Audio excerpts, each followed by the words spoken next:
10 yun eh. 5 for women, 5 for men. Maganda na i-contrast natin. One of my top need, nasa book to, is women have an emotional need for affection. Yung affection, ito-touch niya ako, hahag niya ako, sweet siya. Meron siyang dinidiscuss sa book na parang love bank. Kada hug na makukuha mo, merong deposit sa love bank mo. So, tumataas na tumataas yung emotional high ko. The more he hugs me, the more he's sweet with me. Kahit may ginagawa siya, basta hawak lang niya yung kamay ko, that's very big for me.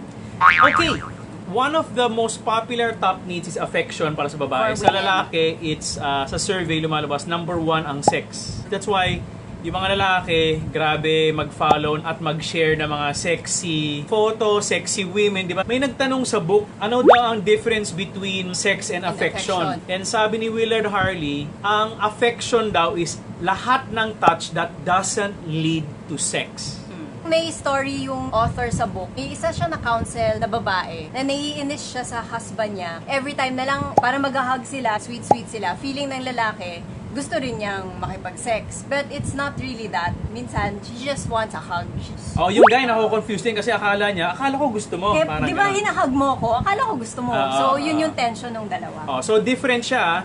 Guy is sexual top need. Yung babae, affection. The third one we want to discuss is conversation. Kaya sinasabi nila minsan pa nag-iinuman kami mga lalaki, alam mo, kahit na hindi ka gwapo, pag magaling ka naman magsalita, mahuhulog daw yung babae sa'yo. Bakit? Because one of the top needs is conversation. Nung hindi ko pa alam tong book na to, may isa akong kaibigan na babae na good friends kami. Isa sa mga top needs niya is conversation. Kaya lang nag-asawa siya. Sabi niya, Chard, sana wag ka ma-offend because now I'm married. Gusto ko, yung asawa ko, siya lang mag-fulfill ng greatest need ko for conversation. Yung mga malalim na usap ninyo before, Na hindi mahaba, na pwede. hindi na pwede. Alam niya, if I am not careful, kung sinong kausap ko lagi, baka mag-fall ako. And then, alam ko, top need ko to, sabi nung babae, mag-iingat ako ngayon. May one time, di ba, may nakausap ka to, sabi mo, you found him attractive kasi magaling siya sa parang business. Wag natin sabihin ko anong business. Kwento mo sa kanila. Meron akong nakausap na businessman. Magaling siyang makinig. Kung ano yung sinasabi ko, yung mga reactions niya, ang talino. So, in terms of conversation, sobra akong naaliw sa kanya. Nung pumasok na si Richard sa picture, hindi na ako pwede masyado makipag-usap sa kanya.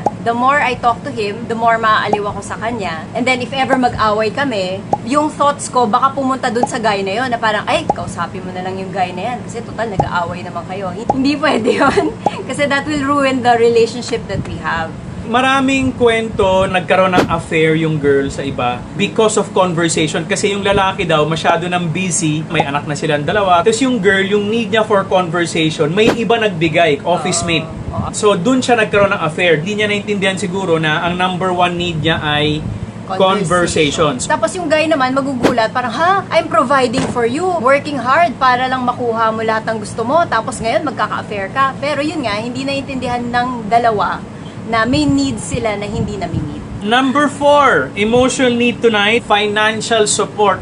A need for your partner to be able to provide. Yung hindi ka matatakot kung magugutom kayo, secure ka. May nagsusulat sa amin na naghiwalay sila kasi yung babae, sinasabi niya sa lalaki na, ako tsaka yung anak mo, ang naghihirap na kasi nagbibigay ka dun sa parents. Tapos nung dulo, naghiwalay sila. Tapos yung babae, nakasave siya, pero yung lalaki, baon sa utang. I think majority of the women, I think you're made na kailangan mo ng financial support from a guy. I think before you get married, kailangan to check mataas ba ang need mo sa financial support bilang babae o lalaki. And then the guy naman, yung provider, kaya mo ba mag-provide? Physical attractiveness. Yan! Maraming away dito. Saglo! Last 3 minutes. Pag may nang away sa atin, pwede natin. Pwede kayo magalit, okay lang. Sabi dito sa book, one of the top needs of a guy or even a woman, sinasabi, kailangan physically attractive. Saan nagkakaproblema? So example, single girl. Sobrang gusto niya ikasal. Mataba siya. Gagawin niya, magdi-gym siya ngayon, magdi-gym.